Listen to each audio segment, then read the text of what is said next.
morning! Sa 6 a.m. ngayon, August 16.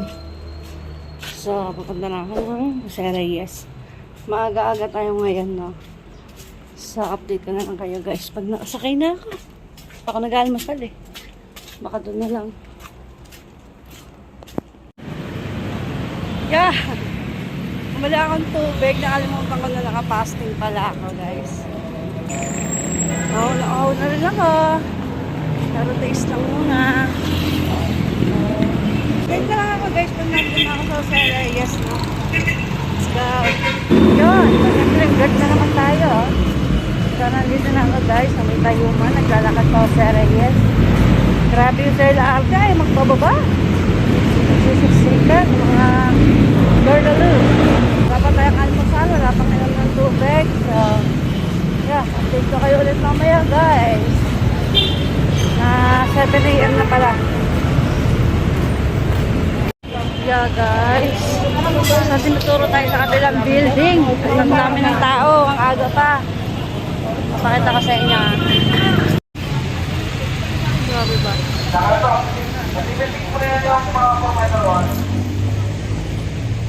So, dun daw sa kabila yung endocrinologist. So, hanapin natin yan. O baka pinapagod lang tayo dito. Ay, ang hirap pag-public, guys. Alam. Hindi natin subukan natin hanapin yung sinasabi. Pag wala, di ba tayo ng hospital? Oh my God.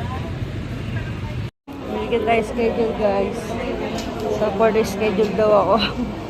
Kahapon pa ako nandito. Hindi pa tinuro. Oh my God. So, dito pala yung mga thyroid, guys. Dito yung check-up ng thyroid sa kabilang building. Pakita ko sa inyo. Yan, dito tayo. Dito tayo. So, dito yun. Haba ng pila. Oh my God. So, kailangan na kayo schedule ka na bago ka makapasok doon. So, waiting tayo. Yan. Pakadaming tao dito, guys. And schedule pa daw ako. So, huwag na tayo maganda. Lipat na lang tayo ng hospital. Okay. Tingnan nyo naman yan. Bukod dyan, meron pa dun sa loob, guys. So, yeah. Lipat na lang tayo. Lipat na lang tayo sa atin.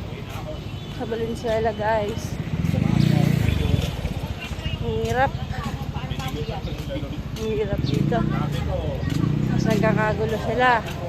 So, ayoko na gano'n. Natitrigger ang aking anxiety at ang aking panic attack. So, uwi na lang tayo at doon na lang tayo maghanap ng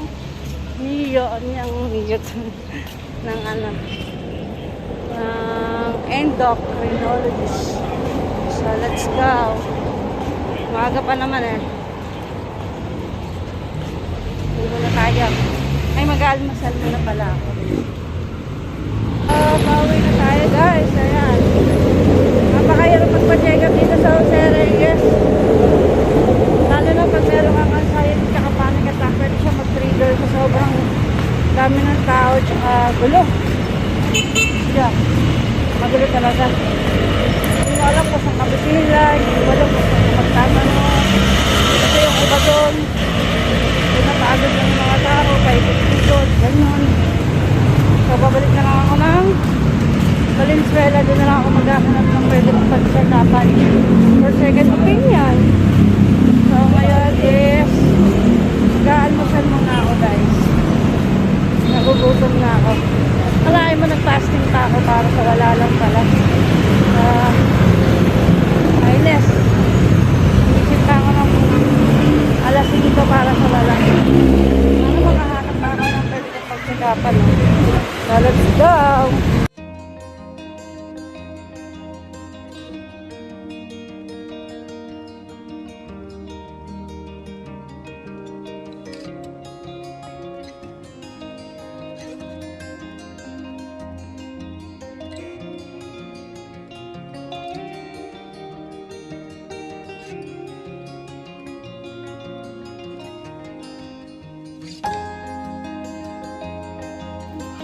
Pauwi na ako at nakapamalinggan na akong ulam.